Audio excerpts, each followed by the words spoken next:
The idea for this book began percolating a decade ago.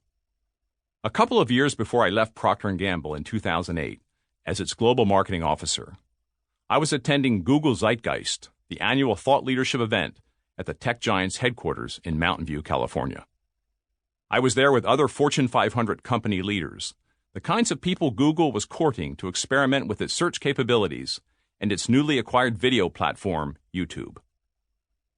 On an unusually warm September evening in Silicon Valley, I had a revelation while dining under the stars with Google founders Sergey Brin and Larry Page. I already knew that this brash and growing technology giant would lean heavily on companies such as P&G.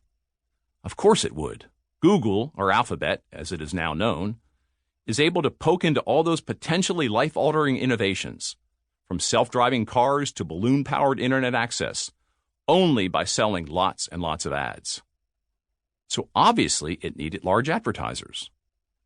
My cross-current thought was that we at P&G couldn't survive without Google, as well as an exaltation of startups bent on changing the world. And that was probably true of other large, mature companies. Why did we need startups? Not just because they offered indispensable products and services to P&G, but because they did business in a radically different way. They were engines of continual creativity.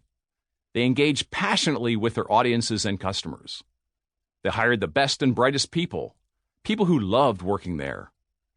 In fact, they were sparking a dangerous talent drain away from mature companies like ours.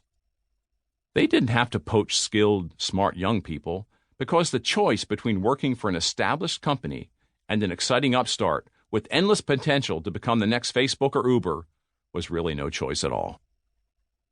Exuberance, passion, excitement, audacity, intensity. These were the words I would use to describe Google and companies like it. These were also things I hadn't felt as intensely at P&G for many years. Upstarts such as Google in its early days reminded me of what life must have been like in the earliest days at the biggest and oldest corporations. Every venerable established company, P&G, IBM, Levi Strauss, Target, Toyota, Wells Fargo, GE, Motorola Solutions, started with a dynamic founder, a brilliant idea, and a determination to deliver something extraordinary and transformative.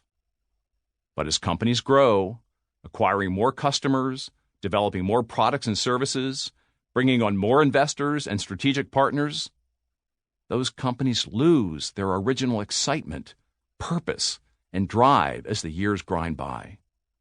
They become more concerned about how to maintain market share or survive in their space than about how to transform the world. In a word, they go from bold to old.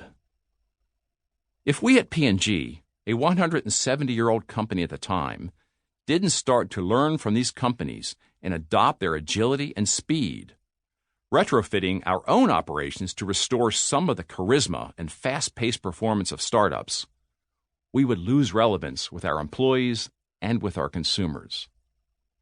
Is this fossilization among mature companies reversible?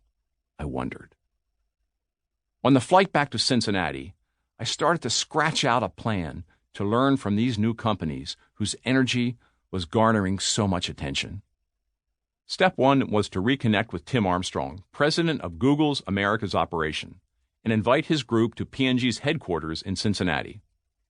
Since 2009, Tim has been CEO of AOL, now part of Oath, a division of Verizon. Could our very different teams and cultures push beyond the ad-selling commercial relationship? Imagine my excitement when, a few weeks after my visit to Google, Armstrong and his Google team descended on Cincinnati. We agreed that the best way to mix with and fully understand each other's culture was to do a brief employee exchange. We sent leaders from a few of our largest brands, including Tide, to work at Google for a month. And Tim dispatched Google people to work in the daily rituals and rhythms of brand management at P&G. Both sides wrote up what they learned and presented it broadly within each organization. The Wall Street Journal got wind of the idea and put the story on its front page in November 2008.